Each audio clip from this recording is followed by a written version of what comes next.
ಸ್ನೇಹಿತರೆ ನಮಸ್ಕಾರ. ಹೇಗಿದ್ದೀರಾ ಎಲ್ಲರೂ? ಯಾರಾದರೂ ಮೊದಲನೇ ಬಾರಿ ನಮ್ಮ ಚಾನಲ್ ನೋಡ್ತಿದ್ರೆ ಈಗಲೇ ಸಬ್ಸ್ಕ್ರೈಬ್ ಮಾಡ್ಕೊಳ್ಳಿ. ಹಾಗೆ ಪಕ್ಕದಲ್ಲಿ ಕಾಣುವಂತಹ ಬೆಲ್ಲೈಕನ್ ಒತ್ತಿ ಅಂತ ಹೇಳ್ತಾ ಈ ರೀತಿ ಮಾಡೋದ್ರಿಂದ ನಾನು ಮಾಡೋಂಥ ಎಲ್ಲ ಸುದ್ದಿಗಳು ನಿಮಗೆ ನೋಟಿಫಿಕೇಶನ್ ಬರುತ್ತೆ, ಹಾಗೆ ನೋಡ್ಬೋದು ಅಂತ ಹೇಳ್ತಾ, ಸ್ನೇಹಿತರೆ ಇವತ್ತು ತುಂಬ ಒಂದು ಘೋರವಾದ ಘಟನೆ. ನಮ್ಮ ಕರ್ನಾಟಕದ ಮೈಸೂರಿನಲ್ಲಿ ನಡೆದಿರುವಂತಹ ಘಟನೆ ಇದು. ತುಂಬ ಇಂಥವರು ಯೋಚನೆ ಮಾಡುವಂತಹ ಒಂದು ಆಶ್ಚರ್ಯ ಪಡುವಂತಹ ಘಟನೆ ನಡೆದಿದೆ. ಆ ಘಟನೆಯಲ್ಲಿ 4 ಜನ ಪ್ರಾಣವನ್ನು ಕಳ್ಕೊಂಡಿದ್ದಾರೆ. ಇಂಥವ್ರಿಗೂ ಒಂಥರ ಬೇಸರ ಆಗುತ್ತದೆ. ಇಂಥವುದಕ್ಕೆಲ್ಲ ಪ್ರಾಣ ಕಳ್ಕೊತಾರೆ ಅಂತ ಹೇಳಿದ್ರೆ ಏನು ಯೋಚನೆ ಮಾಡಬೇಕು, ಏನು ಸಂದೇಶ ಕೊಡೋಕ್ಕೆ ಅಂತ ಈ ರೀತಿ ಜನ ಮಾಡ್ತಿದ್ದಾರೆ ಅಂತ ಹೇಳಿ ಪ್ರತಿಯೊಬ್ಬರು ಯೋಚನೆ ಮಾಡಬೇಕು. ಸ್ನೇಹಿತರೆ, ಮೈಸೂರು ನಗರದ ವಿದ್ಯಾರಣ್ಯಪುರ ವ್ಯಾಪ್ತಿಗೆ ಬರುವಂತಹ ಒಂದು ಸಂಕಲ್ಪ ಅಪಾರ್ಟ್ಮೆಂಟ್ನಲ್ಲಿ ನಡೆದಿರುವಂಥ ಘಟನೆ. ಅಲ್ಲಿ ಚೇತನ್ ಅನ್ನೊಬ್ಬ ಸುಮಾರು 45 ವರ್ಷ ವಯಸ್ಸಾಗಿರೋ ಚೇತನ್ ಅನ್ನೋರು, ಅವರು ಮತ್ತು ಅವರ ಹೆಂಡತಿಯಾದಂಥ ರೂಪಾಲಿ ಮತ್ತು ಒಬ್ಬ ಮಗ, ಹಾಗೆ ಒಂದು ಸುಮಾರು 65 ವರ್ಷ ಹೊಂದಿರುವಂತಹ ತಾಯಿ 4 ಜನನೂ ಮೃತಪಟ್ಟಿರ್ತಾರೆ. ಈ ರೀತಿಯ ಘಟನೆ ಇಂದು ಬೆಳಕಿಗೆ ಬಂದಿದೆ. ಇದು ಇಡೀ ರಾಜ್ಯವೆಲ್ಲ ಒಂಥರ ಆಶ್ಚರ್ಯಕರವಾದ ಘಟನೆ ಅಂತ ಹೇಳಿ ಎಲ್ಲ ಸುದ್ದಿ ಆಗ್ತಿದೆ. ಸ್ನೇಹಿತರೆ, ಇದು ಹೇಗೆ ಏನಕ್ಕೆ ನಡೆದಿದೆ ಅಂತ ಹೇಳಿ ನಾವು ಹೇಳೋ ಮುಂಚೆ ನೀವು ಯಾರಾದರೂ ನಮ್ಮ ಚಾನಲಲ್ಲಿ ಸಬ್ಸ್ಕ್ರೈಬ್ ಮಾಡ್ಕೊಂಡಿಲ್ಲ ಮಾಡ್ಕೊಳ್ಳಿ ಅಂತ ಹೇಳ್ತಾ, ಸ್ನೇಹಿತರೆ, ಚೇತನನವರು ಮೈಸೂರಿನ ಆ್ಯಕ್ಚುಲಿ ಮೂಲ ಹಾಸನದವರವರು. ಹಾಸನ ಸಮೀಪ ಗೋರೂರು ಹಳ್ಳಿಯವರು. ಇವರು ತುಂಬ ಚೆನ್ನಾಗಿ ಮೆಕ್ಯಾನಿಕಲ್ ಇಂಜಿನಿಯರ್ ಮಾಡಿಕೊಂಡು ಚೆನ್ನಾಗಿ ಹಣಕಾಸಿನಲ್ಲಿ ಆರ್ಥಿಕವಾಗಿ ತುಂಬ ಚೆನ್ನಾಗಿರ್ತಾರೆ. ಇವ್ರದೇ ಆದಂತಹ 2 ಅಪಾರ್ಟ್ಮೆಂಟ್ಸ್ ಇರ್ತವೆ. ಆದರೆ ಮದುವೆ ಇವರು ಮೈಸೂರು ನಗರದಲ್ಲಿ ಮದುವೆ ಮಾಡ್ಕೊಂಡಿರ್ತಾರೆ. ರೂಪಾಲಿ ಅನ್ನೋಂಥ ಅವ್ರಿಗೆ ಹೆಂಡತಿ ಊರು ಮೈಸೂರು ಆಗಿರೋದ್ರಿಂದ ಅಲ್ಲಿ ಅವರು 2 ಅಪಾರ್ಟ್ಮೆಂಟ್ಸನ್ನು ಪರ್ಚೇಸ್ ಮಾಡಿ, ಒಂದು ಅಪಾರ್ಟ್ಮೆಂಟಲ್ಲಿ ಇವರೇ ಇರ್ತಾರೆ, ಇನ್ನೊಂದು ಅಪಾರ್ಟ್ಮೆಂಟಲ್ಲಿ ತಾಯಿನೂ ಇರ್ತಾರೆ. 2 ಅಪಾರ್ಟ್ಮೆಂಟ್ಸ್ ಅಂತ ಹೊಂದಿರ್ತಾರೆ. ಮೆಕ್ಯಾನಿಕಲ್ ಇಂಜಿನಿಯರ್ ಮಾಡಿ ಫೈನಾನ್ಸಿಗೆ ತುಂಬ ಚೆನ್ನಾಗಿರ್ತಾರೆ. ಅದ್ರ ಜೊತೆಯಲ್ಲಿ ಇವರು ಏನು ಮಾಡ್ತಿರ್ತಾರೆ ಅಂದರೆ, ಒಂದು ಲೇಬರ್ ಕಾಂಟ್ರಾಕ್ಟರ್ಸ್ ಅಂಥೇಳಿ ಒಂದು ವರ್ಕ್ ಮಾಡಿ ಲೇಬರ್ಸನ್ನು ಸೌದಿಗೆ ಕಳಿಸ್ತಾ ಇರ್ತಾರೆ. ಇಲ್ಲಿ ಯಾರಾದರೂ ನಮ್ಮ ದೇಶದಲ್ಲಿ ಕೆಲಸಗಾರರು ಬೇರೆ ದೇಶಕ್ಕೆ ಹೋಗ್ತಾರೆ ಅಂತ ಹೇಳಿ ಇಂಥವ್ರುಗಳ ಕಲೆಕ್ಟ್ ಮಾಡಿಕೊಂಡು ಸೌದಿಗೆ ಕಳಿಸ್ತಾ ಇರ್ತಾರೆ. ಆ ರೀತಿಯ ವರ್ಕ್ ಮಾಡ್ತಿರ್ತಾರೆ. ಫೈನಾನ್ಸಾಗಿ ತುಂಬ ಚೆನ್ನಾಗಿರ್ತಾರೆ. ಹಾಗಿರುವಾಗ ಏನಕ್ಕೆ ಇವರು ತಿರೋಗ್ಬಿಟ್ರು ಅಂಥೇಳಿ ಪ್ರತಿಯೊಬ್ಬರಿಗೂ ಆಶ್ಚರ್ಯ ಪಡುವಂತಹ ಸುದ್ದಿ ಇದು. ನಿನ್ನೆ ರಾತ್ರಿ ಇವರು ಇದಕ್ಕಿಂತ ಮುಂಚೆ ಏನು ಮಾಡ್ತಾರೆ, ಚೇತನ್ ಅವರು ಹೆಂಡತಿಯಾದಂಥ ರೂಪಾಲಿ ಮತ್ತು ತಾಯಿಗೆ ಒಬ್ಬ ಮಗ SSLC ಓದಿರ್ತಾನೆ. 15 ವರ್ಷ ವಯಸ್ಸಾಗಿರೋನಿಗೆ ಕರ್ಕೊಂಡು ಹಾಸನದ ಒಂದು ದೇವಸ್ಥಾನಕ್ಕೆ ಹೋಗಿ ಬರ್ತಾರೆ. 2 ದಿನದ ಹಿಂದೆ ಹಾಸನದ ದೇವಸ್ಥಾನಕ್ಕೆ ಬಂದು ನಿನ್ನೆ ಬರ್ತಾರೆ. ಬಂದು ಆರಾಮಾಗಿ ಅಲ್ಲಿ ಮೈಸೂರು ನಗರದಲ್ಲಿ ಕುವೆಂಪು ನಗರದಲ್ಲಿರುವಂತಹ ಹೆಂಡತಿಯ ಅಪ್ಪ ಅಮ್ಮ ಹೆಂಡತಿಯ ತವ್ರ ಮನೆಗೆ ಕರ್ಕೊಂಡೋಗಿ ಅಲ್ಲೆಲ್ಲ ಊಟ ಮಾಡಿಕೊಂಡು ತುಂಬ ನಗನಾಗ್ತಾ ಸಂತೋಷವಾಗಿ ಬಂದು ರಾತ್ರಿ 9 ಗಂಟೆಗೆ ಬಂದು ಮಲಗ್ತಾರೆ. ಇವರು ನಿನ್ನೆ ರಾತ್ರಿ 9 ಗಂಟೆಗೆ ಬಂದು ಮಲಗಿರ್ತಾರೆ. ಮಲಗಿದ್ದ ಸಂದರ್ಭದಲ್ಲಿ ಇವ್ರಿಗೆ ಏನಾಗಿದೆ ಅಂತ ಯೋಚನೆ ಮಾಡಲ್ಲ. ಏನಾಗ್ತಂದರೆ, ನಿನ್ನೆ ಅಷ್ಟೇ ಬೆಳಗಿನ ಜಾವ ಸುಮಾರು 3 ಗಂಟೆ ಅಷ್ಟೊತ್ತಿಗೆ ಚೇತನ್ ಏನು ಮಾಡ್ತಾನೆ, ತನ್ನ ತಮ್ಮ ಅನ್ನೋದಂತಹ ಭರತ್ಗೆ ಫೋನ್ ಮಾಡಿ, ಸುಮಾರು 3 ಗಂಟೆ ಸಮಯ ಆಗಿರುತ್ತೆ, ಭರತ್ಗೆ ಫೋನ್ ಮಾಡ್ತಾನೆ. ಚೇತನ್ ತಮ್ಮನಾದ ಭರತ್ಗೆ ಫೋನ್ ಮಾಡಿ, ನಾವು ಸ್ವಲ್ಪ ಪ್ರಾಣ ಕಳ್ಕೊತಾ ಇದ್ದೀವಿ, ಸ್ವಲ್ಪ ಇದು ಯಾರಿಗೂ ಹೇಳಕ್ಕೆ ಹೋಗ್ಬೇಡ, ಸಾರಿ ನಾನು ಮಿಸ್ ಆಗ್ತೇನೆ, ಮಿಸ್ ಯು ಅನ್ಕೊಳೋ, ಹುಷಾರಾಗಿರೋ, ಸ್ವಲ್ಪ ಫೀಲಾಗಿ ಹೇಳ್ತಾನೆ. ನಾನು ನಮ್ಮ ಮನೆಯವರೆಲ್ಲ ಪ್ರಾಣ ಕಳ್ಕೊತಿದ್ವಿ, ಒಂದು ಕಠಿಣ ಪರಿಸ್ಥಿತಿಯಲ್ಲಿದ್ದೀವಿ, ಹಾಗಾಗಿ ಪ್ರಾಣ ಕಳ್ಕೊತಾ ಇದ್ದೀವಿ, ದಯಮಾಡಿ ಕ್ಷಮಿಸು, ಹುಷಾರೋ ಅಂತೆಲ್ಲ ಹೇಳ್ಕೊಂಡು ಫೋನ್ ಮಾಡಿ ಹೇಳ್ತಾನೆ. ಏನಣ್ಣ ಹಾಗೆ ಹೇಳ್ತಿದ್ದೀರಾ ಅಂತೆಲ್ಲ ಹೇಳಿದ್ರೆ, ಇಲ್ಲ ನೀನು ಬೇಜಾರು ಮಾಡ್ಕೊಬಿಡು, ನೀನು ಇಲ್ಲಿ ಬರೋಕ್ಕೂ ಪ್ರಯತ್ನ ಪಡಬೇಡ, ಆದರೆ ಮುಂದಿನ ಕಾರ್ಯ ಎಲ್ಲ ನೀಟಾಗಿ ಇದು ಮಾಡ್ಕೊಂಡು ಹೋಗು, ನಾವು ಇಲ್ಲೇ ನಮ್ಮ ಅಪಾರ್ಟ್ಮೆಂಟಲ್ಲಿ ಪ್ರಾಣ ಕಳ್ಕೊತಾ ಇದ್ದೀವಿ ಅಂಥೇಳಿ ಫೋನ್ ಮಾಡಿ ಹೇಳಿದಾಗ, ತಕ್ಷಣ ಭರತ್ ಏನು ಮಾಡ್ತಾನೆ, ತಮ್ಮನಾದಂಥ ಭರತ್ ತಕ್ಷಣ ರೂಪಾಲಿಗೆ, ಚೇತನ್ ಹೆಂಡತಿಗೆ, ಯಾಕಂದರೆ ಬೇರೆಯವ್ರಿಗೆ ಮಾಡಿದ್ರೆ ತಕ್ಷಣ ಹೋಗೋಕ್ಕಾಗಲ್ಲ ಅಂತೇಳಿ ರೂಪಾಲಿಗೆ ಫೋನ್ ಮಾಡ್ತಾರೆ. ರೂಪಾಲಿ ಅವ್ರಿಗೆ ಫೋನ್ ಮಾಡಿದ ತಕ್ಷಣ ರೂಪಾಲಿ ಫೋನ್ ರಿಸೀವ್ ಮಾಡಲ್ಲ, ಕಟ್ ಆಗುತ್ತೆ. ತಕ್ಷಣ ಭರತ್ ಮತ್ತು ಆವೇಶದಿಂದ ತುಂಬ ಟೆನ್ಷನ್ ತೊಗೊಂಡು ರೂಪಾಲಿ ತಂದೆ ತಾಯಿಗೆ ಫೋನ್ ಮಾಡ್ತಾರೆ. ಹಿಂಗೆ ಅಣ್ಣ ಚೇತನ್ ಅವರು ಹಿಂಗೆ ಹೇಳ್ತಿದ್ದಾರೆ, ತಕ್ಷಣ ನೋಡಿ ಏನಾದರೂ ಮಾಡಿ ನಾನು ಹೋಗ್ತಾ ಇದ್ದೀನಿ ಅನ್ನೋಷ್ಟೊತ್ತಿಗೆ ರೂಪಾಲಿ ಅವ್ರ ತಂದೆ ತಾಯಿ ಏನು ಮಾಡ್ತಾರೆ, ಅವ್ರು ಕುವೆಂಪು ನಗರದಿಂದ ಹೋಗೋಷ್ಟೊತ್ತಿಗೆ ಲೇಟ್ ಆಗುತ್ತೆ ಅಂಥೇಳಿ ವಿದ್ಯಾನಗರದ ಪೊಲೀಸ್ ಸ್ಟೇಷನ್ಗೆ ಫೋನ್ ಮಾಡ್ತಾರೆ. ಸರ್ ಹಿಂಗೆ ಆಗಿದೆ, ಅಲ್ಲಿ ಸಂಕಲ್ಪ ಅಪಾರ್ಟ್ಮೆಂಟಲ್ಲಿ ನಮ್ಮ ಅಳಿಯ ಮಗಳಿದ್ದಾರೆ, ಅಲ್ಲೇನೋ ಅವರು ನಮ್ಮ ಅಳಿಯ ಫೋನ್ ಮಾಡಿಬಿಟ್ಟು ಈ ಥರ ಪ್ರಾಣ ಕಳ್ಕೊತಾ ಇದ್ದೀವಿ, ಯಾರೂ ಇದಕ್ಕೆ ಹೊಣೆ ಇಲ್ಲ ಅಂಥೇಳಿ ಅವ್ರ ತಮ್ಮನಿಗೆ ಫೋನ್ ಮಾಡಿ ಮಾಹಿತಿ ಕೊಟ್ಟಿದ್ದಾರೆ ಅಂಥೇಳಿ ರೂಪಾಲಿ ಅವ್ರ ತಂದೆ ತಾಯಿ ಕುವೆಂಪು ನಗರದಿಂದ ಪೊಲೀಸ್ ಸ್ಟೇಷನ್ಗೆ ಕರೆ ಮಾಡ್ತಾರೆ. ತಕ್ಷಣ ಹೊಡಿ ಸರ್ ಅಂತ ಸ್ಟೇಷನಿಂದ ಏನು ಮಾಡ್ತಾರೆ, ವಿದ್ಯಾನಗರದಲ್ಲಿರುವಂಥ ಪೊಲೀಸ್ ಸ್ಟೇಷನ್ ಅವರು ತಕ್ಷಣ ಸಂಕಲ್ಪ ಅಪಾರ್ಟ್ಮೆಂಟಿಗೆ ಹೋಗ್ತಾರೆ. ಹೋಗಿ ಬಾಗಿಲು ಹೊಡೆದು ಹೊರಗಡೆ ಹೋಗಿ ನೋಡ್ತಾರೆ. ಅಷ್ಟೊತ್ತಿಗೆ 4 ಜನರ ಪ್ರಾಣ ಪಕ್ಷಿ ಹಾರೋಗಿರುತ್ತೆ ಸ್ನೇಹಿತರೆ. ತುಂಬ ಭಯಂಕರವಾಗಿರುತ್ತದೆ. 3 ದೇಹಗಳು ಮಾತ್ರ ನೆಲದಲ್ಲಿ ಇರ್ತವೆ. ಸತ್ತೋಗಿರೋ 3 ದೇಹಗಳು ಕೆಳಗಡೆ ಇರ್ತವೆ. ಆದರೆ ಚೇತನ್ ಅವರು ಮಾತ್ರ ಅವರು ನೇಣು ಹಾಕೊಂಡಿರೋಂಥ ಫ್ಯಾನ್ಗೆ ನೇಣು ಹಾಕೊಂಡಿರೋಂಥ ಸ್ಥಿತಿಯಲ್ಲಿ ಇರ್ತಾರೆ. 4 ಜನರ ಪ್ರಾಣ ಪಕ್ಷಿ ಹಾರೋಗಿರುತ್ತೆ.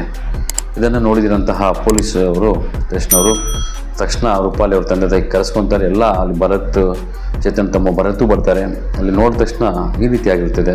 ತುಂಬ ಆಶ್ಚರ್ಯ ಪಡ್ತಾರೆ. ಅಂದರೆ ಇವರು ಫೈನಾನ್ಸಿಗೆ ತುಂಬ ಚೆನ್ನಾಗಿರೋರು. 2 ಅಪಾರ್ಟ್ಮೆಂಟ್ಸ್ ಹೊಂದಿರ್ತಾರೆ. 2 ಅಪಾರ್ಟ್ಮೆಂಟ್ಸಿಂದನೂ ಸ್ವಲ್ಪ ಬಾಡಿಗೆಯಲ್ಲಿ ಬರ್ತಾ ಇರ್ತವೆ ಇವ್ರಿಗೆ. ಒಂದು ಅಪಾರ್ಟ್ಮೆಂಟಲ್ಲಿ ಇವರು ವಾಸವಾಗಿರ್ತಾರೆ, ಇನ್ನೊಂದು ಅಪಾರ್ಟ್ಮೆಂಟ್ ತಾಯಿ ಹುಟ್ಟಿರ್ತಾರೆ. ಇಂಥ ಸಂದರ್ಭದಲ್ಲಿ ಏನಾಗಿತ್ತು ಇವ್ರಿಗೆ, ಏನು ತೊಂದರೆ ಅಂಥೇಳಿ ಯೋಚನೆ ಮಾಡೋ ಸಂದರ್ಭದಲ್ಲಿ ಏನಾಗುತ್ತಂದರೆ, ಆದರೆ ಅಲ್ಲಿ ಒಂದು ಲೆಟ್ರ್ ಬರೆದಿರ್ತಾರೆ.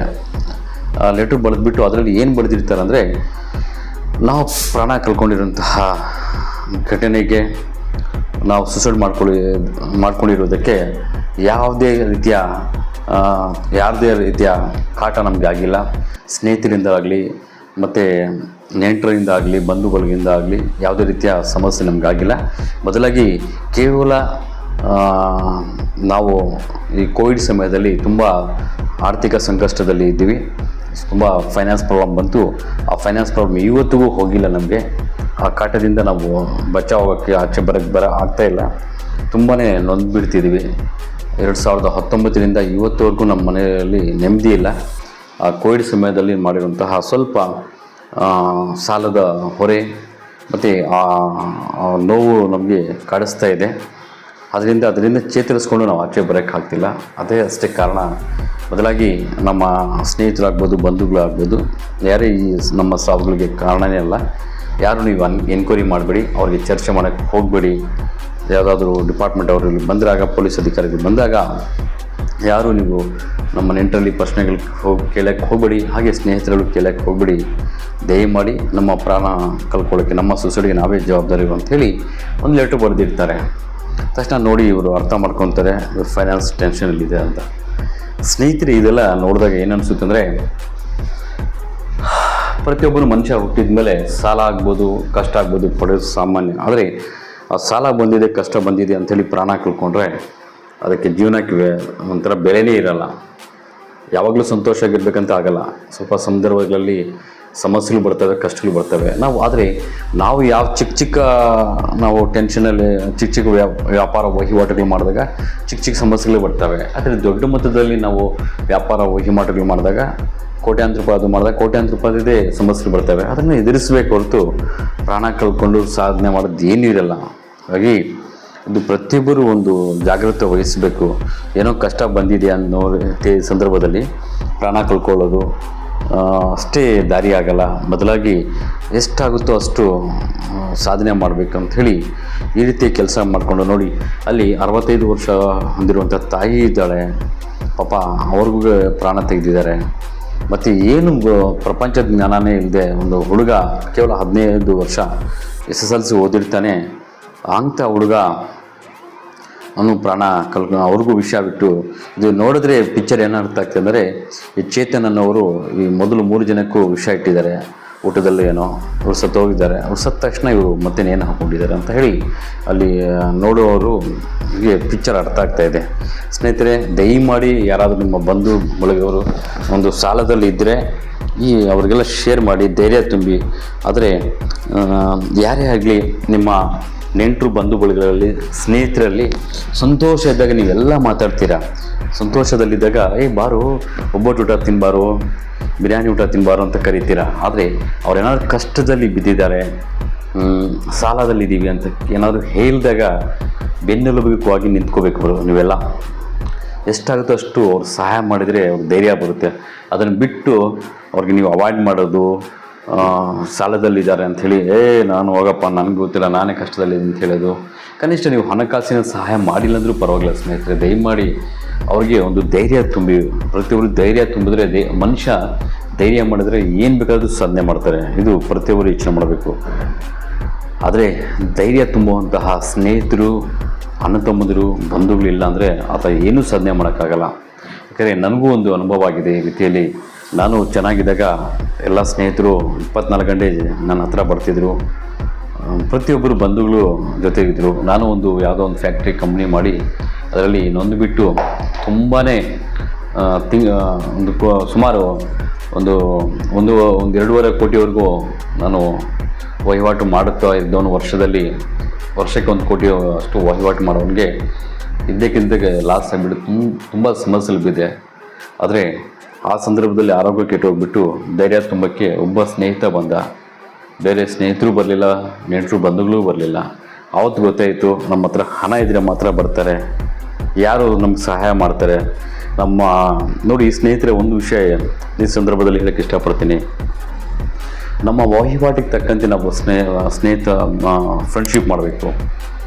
ನಮ್ಮ ಫ್ರೆಂಡ್ಶಿಪ್ಪು ಸುಮ್ಮನೆ ಹೀಗಿರಬೇಕು. ಕಷ್ಟಗಳು ಬಂದಾಗ ಓಡೋಗ್ತವ್ರ ಜೊತೆ ಫ್ರೆಂಡ್ಶಿಪ್ ಮಾಡಬಾರ್ದು. ದಯಮಾಡಿ ನಮ್ಮ ಕಷ್ಟ ಬಂದಿದೆ ಅಂದರೂ ಕೈ ಹಿಡಿಯೋಂಥವ್ರಿಗೆ ನಾವು ಅವ್ರಿಗೆ ಆಯ್ಕೆ ಮಾಡ್ಕೋಬೇಕು ಹೊರತು ಅವ್ರ ಸ್ನೇಹಿತರಾಗಲಿ, ಬಂಧುಗಳಾಗಲಿ, ಅಣ್ಣತಮ್ಮಂದಿರಾಗಲಿ, ಯಾರೇ ಆಗಲಿ ಕಷ್ಟ ಬಂದರೆ ಅವ್ನು ನಿಂತ್ಕೊತಾನೆ ನಮ್ಮ ಜೊತೆ ಅಂತ ಇದ್ದವ್ರ ಜೊತೆ ಮಾತ್ರ ಟೈಮ್ ಸ್ಪೆಂಡ್ ಮಾಡಿ. ಹೊರತು ಬದಲಾಗಿ ಸುಮ್ಮನೆ ನಿಮ್ಮ ಜೀವನ ಅವೆಲ್ಲ ಹಾಳು ಮಾಡಿಕೊಂಡು ಇವ್ರು ಆಗ್ತಾರೆ ಬಿಡೋ ನಮ್ಮ ಕಷ್ಟಕ್ಕೆ ಬಂದಾಗ. ಹೇಗಿರ್ಬೇಕಂದ್ರೆ ನೀವೆಲ್ಲೋ ಒಂದು ಕಡೆ ಚಿಕ್ಕಳ್ಕೊಂಡಿರ್ತೀರ, ಸಮಸ್ಯೆಯಲ್ಲಿ ಬಿದ್ದಿರ್ತೀರ, ಅರ್ಜೆಂಟ್ ನನಗೆ 1 ಲಕ್ಷ ರೂಪಾಯಿ ಬೇಕು, ಅದು ನಿಮ್ಮ ಯೋಗ್ಯತೆಗೆ ತಕ್ಕಂತೆ ಯಾರ ಕೇಳಿದ್ರೆ ಸಾಕು ಹಾಕ್ತಾರೆ ಅನ್ನೋವ್ರ ಜೊತೆ ಫ್ರೆಂಡ್ಶಿಪ್ ಮಾಡಿ. ಸುಮ್ಮನೆ ನಿಮ್ಮ ಹತ್ರ ಹಣ ಇದೆ, ಬಿರಿಯಾನಿ ಮಾಡಿದ್ದೀನಿ ಬನ್ನಿ ಅಂದ ತಕ್ಷಣ ಬರೋದಾಗಲಿ, ನೀವೇನೋ ದುಡ್ಡು ಯಾವಾಗಲೂ ನಿಮ್ಗೆ ಕೇಳ್ತಿರ್ತಾರೆ, ನೀವು ಹಣ ಹಾಕ್ತಿರ್ತೀರ. ಅದೇ ನಿಮ್ಮ ಕಷ್ಟ ಬಂದರೂ ಅವ್ರ ಹಣ ಹಾಕ್ತಾರೋ ಇಲ್ವಾ ತಿಳ್ಕೊಂಡು ಅವ್ರ ಜೊತೆ ಸಹವಾಸ ಮಾಡಿ, ಅವ್ರ ಜೊತೆ ಟೈಮ್ ಸ್ಪೆಂಡ್ ಮಾಡಿ. ಯಾಕೆಂದರೆ ನಾನು ತುಂಬ ನೊಂದಿದ್ದೀನಿ. ನಾನು ಒಂದು ಇದ್ದಕ್ಕಿದ್ದಂತೆ ಕಷ್ಟಗಳಿಗೆ ಬಂದುಬಿಟ್ಟು ತುಂಬಾ ಕೋಟ್ಯಾಂತರ ರೂಪಾಯಿ ಟ್ರಾನ್ಸ್ಲೇಷನ್ ಮಾಡೋನಿಗೆ ಫೆನಾಲ್ಟಿ ಯಾವುದೋ ಒಂದು 14-15 ಲಕ್ಷ ಬಿದ್ದು ಕೈಯಲ್ಲಿ ದುಡ್ಡು ಇಲ್ಲದೆ ಜೀರೋಗೆ ಬಂದಾಗ ನನಗೆ ಅನಾರೋಗ್ಯ ಸಮಸ್ಯೆ, ಹೃದಯ ಸಮಸ್ಯೆ ಬಂತು. ಆವಾಗ ಎಲ್ಲ ಸ್ನೇಹಿತರಿಗೂ ಕಾಲ್ ಮಾಡಿದೆ, ಯಾರೂ ಕೈ ಹಿಡಿದಿಲ್ಲ. ಅಣ್ಣತಮ್ಮಂದಿರು ಎಲ್ಲ ನನಗೆ ಇರೋ ಅಣ್ಣತಮ್ಮಂದಿರಿಗೂ ಕಾಲ್ ಮಾಡಿದೆ. ಕನಿಷ್ಠ ಹಣದ ಸಹಾಯ ಮಾಡಿಲ್ಲ ಅಂದರೂ ಪರವಾಗಿಲ್ಲ, ಹತ್ತಿರನೂ ಬಂದು ಹಾಸ್ಪಿಟ್ಲಲ್ಲಿ ಅಡ್ಮಿಟ್ ಆಗಿದೆ ನಾನು. ಆವಾಗ ಅಲ್ಲಿಗೂ ಬರಲಿಲ್ಲ. ಆವತ್ತಿಂದ ಇವತ್ತಿಗೂ ಈಗಲೂ ಆ ನೋವು ಹೋಗಿಲ್ಲ. ನಮಗೆ ಕಷ್ಟ ಬಂದರೆ ಈ ಪ್ರಪಂಚದಲ್ಲಿ ಯಾರೂ ಇಲ್ಲ. ನಮ್ಮ ಬುದ್ಧಿಶಕ್ತಿ ಮತ್ತು ನಮ್ಮ ಪ್ರೀತಿಯಿಂದ ಪ್ರಾಣದಿಂದ ಇರುವಂತಹ ಸ್ನೇಹಿತರು ಸಿಗೋದು ತುಂಬ ಕಷ್ಟ ಇದೆ. ಒಬ್ಬ ಮಾತ್ರ ಬಂದ, ಅವನಿಗೆ ಯೋಗ್ಯತೆಗೆ ತಕ್ಕಂತೆ ನನಗೆ ಸಹಾಯ ಮಾಡ್ದ. 2-3 ದಿನ ಜೊತೆಲಿದ್ದು ನನಗೆ ಆರೋಗ್ಯ ಚೇತರಿಸಿದಾಗ ಆಚೆ ಹೋದಾಗ ಈ ರೀತಿ ಬುದ್ಧಿನೂ ಹೇಳ್ದ, ನಿಮಗೆ ಇಲ್ಲ ಸರ್ ನೀವು ಅಂದ್ಕೊಂಡ್ರೆ ಬೆಳಿತೀರಾ ಮಾಡ್ತೀರಾ ಬಿಡಿ, ಚಿಂತೆ ಮಾಡಬೇಡಿ ಅಂತ ಧೈರ್ಯ ತುಂಬಿದ ಆ ಸಂದರ್ಭದಲ್ಲಿ. ಹಾಗಾಗಿ ಅಷ್ಟೇ ಅಲ್ಲ, ಒಂದು ಫ್ಯಾಮಿಲಿನೂ ಅಷ್ಟೇ ನನಗೆ ತುಂಬ ಸಪೋರ್ಟಾಗಿ ನಿಂತ್ಕೊಂತು. ನಾವಿದ್ದೀವಿ, ನೀವು ಭಯ ಪಡಬೇಡಿ ಅಂಥೇಳಿ ಆ ಸಂದರ್ಭದಲ್ಲಿ 1 ವಾರ 10 ದಿನ ಊಟ ಹಾಕ್ತಾ ತುಂಬ ಧೈರ್ಯ ತುಂಬಿದ್ರು. ಹಾಗಾಗಿ ಹೇಳೋದಿಷ್ಟೇ ಸ್ನೇಹಿತರೆ, ಯಾರೇ ಆಗಲಿ ನಿಮ್ಮ ಸುತ್ತಮುತ್ತ ಇರೋರು ದಯಮಾಡಿ ಕಷ್ಟಕ್ಕೆ ಇದ್ದಕ್ಕಿಂತ ಯಾವುದಾದ್ರೂ ಫೈನಾನ್ಸ್ ಪ್ರಾಬ್ಲಮ್ ಬಂದಾಗ ಅವ್ರ ಕೈ ಹಿಡಿದು ಮೇಲೆ ಕೆತ್ತಿ. ಜೀವನ ಪೂರ್ತಿ ನಿಮ್ಮನ್ನು ಬಿಡಲ್ಲ, ಜೀವನ ಪೂರ್ತಿ ನಿಮ್ಮ ದೇವ್ರ ಥರ ಯೋಚನೆ ಮಾಡ್ತಾರೆ. ಅದನ್ನು ಬಿಟ್ಟು ಇವನು ಕಷ್ಟಕ್ಕೆ ಬಂದುಬಿಟ್ಟರೆ ನಿಮ್ಮ ಕತೆ ಮುಗಿಯಿತು ಅಂಥೇಳಿ ನಿರ್ಲಕ್ಷ್ಯ ಮಾಡಿ, ಎಲ್ಲರೂ ನಿರ್ಲಕ್ಷ್ಯ ಮಾಡಿದ್ರೆ ಅವ್ರಿಗೆ ಧೈರ್ಯ ಕೊಡೋರು ಯಾರಿಲ್ಲ ಅಂತ ಈ ರೀತಿ ಪ್ರಾಣಗಳು ಕಳ್ಕೊತಿದ್ದಾರೆ. ಈ ರೀತಿ ಪ್ರಾಣ ಕಳ್ಕೊಳ್ಳೋದು ಮಾಡೋದು ಏನಿರಲ್ಲ ಸ್ನೇಹಿತರೆ. ಕಷ್ಟದಲ್ಲಿದ್ದಾಗ ಕೈ ಹಿಡಿದವರ ನಿಜವಾದ ಸ್ನೇಹಿತ, ನಿಜವಾದ ಒಂಥರ ಒಂದು ಸಮಾಜಕ್ಕೆ ದೇವ್ರಿಗೆ ಇಷ್ಟ ಆಗುವಂಥ ಕೆಲಸ ಮಾಡೋವಂಥವ್ರು. ಅದನ್ನು ಬಿಟ್ಟು ತುಂಬ ಫೈನಾನ್ಸ್ ಇದ್ದಾನೆ, ಹಬ್ಬಕ್ಕೆ ಕರೆದ್ರೆ ಓಡೋಗೋದು, ಮದುವೆ ಸಮಾರಂಭಗಳು ಕರೆದ್ರೆ ಓಡೋಗೋದು, ಕಷ್ಟ ಆಗಿ ಬಂದಿದೆ ಅಂದರೆ ಫೋನ್ ಸ್ವಿಚ್ ಆಫ್ ಮಾಡೋದು, ಕಟ್ ಮಾಡೋದು ಮಾಡಿದ್ರೆ ನಿಮ್ಮ ಜೀವನಕ್ಕೆ ವ್ಯರ್ಥ. ನೀವು ಕೂಡ ಸಾಯೋದು ಒಂದಿನ ಸಾಯ್ತೀರಾ. ಆದರೆ ನಿಮ್ಮ ಜೀವನಕ್ಕೆ ನಾನು ಕಷ್ಟದಲ್ಲಿರೋರಿಗೆ ಯಾರು ಸಹಾಯ ಮಾಡಿದ್ದೀನಿ ಅನ್ನೋ ರೀತಿಯಲ್ಲಿ ನಿಮಗೆ ನೀವೇ ಪ್ರಶ್ನೆ ಹಾಕ್ಕೊಂಡು ಅಂತ ಹೇಳ್ತಾ, ಈ ಸುದ್ದಿ ನಿಮ್ಮೆಲ್ಲ ಸ್ನೇಹಿತ ಬಂಧುಗಳಿಗೆ ಶೇರ್ ಮಾಡಿ. ನಮ್ಮ ಸುತ್ತಮುತ್ತ ಎಲ್ಲ ಸಮಾಜ ಎಲ್ಲ ಬದಲಾವಣೆ ಆಗಬೇಕು, ಕಷ್ಟದಲ್ಲಿರೋರಿಗೆ ಸಹಾಯ ಮಾಡಬೇಕು ಅನ್ನೋದೇ ನನ್ನ ಸಂದೇಶ ಅಂತ ಹೇಳ್ತಾ ನಮಸ್ಕಾರ, ಧನ್ಯವಾದಗಳು ವಿಡಿಯೋ ನೋಡೋದಕ್ಕೆ. ಹಾಗೆ ನಿಮಗೆ ಸುದ್ದಿ ಇಷ್ಟ ಆಗಿರೋ ಒಂದು ಲೈಕ್ ಮಾಡಿ ಅಂತ ಹೇಳ್ತಾ ನಮಸ್ಕಾರ, ಧನ್ಯವಾದಗಳು.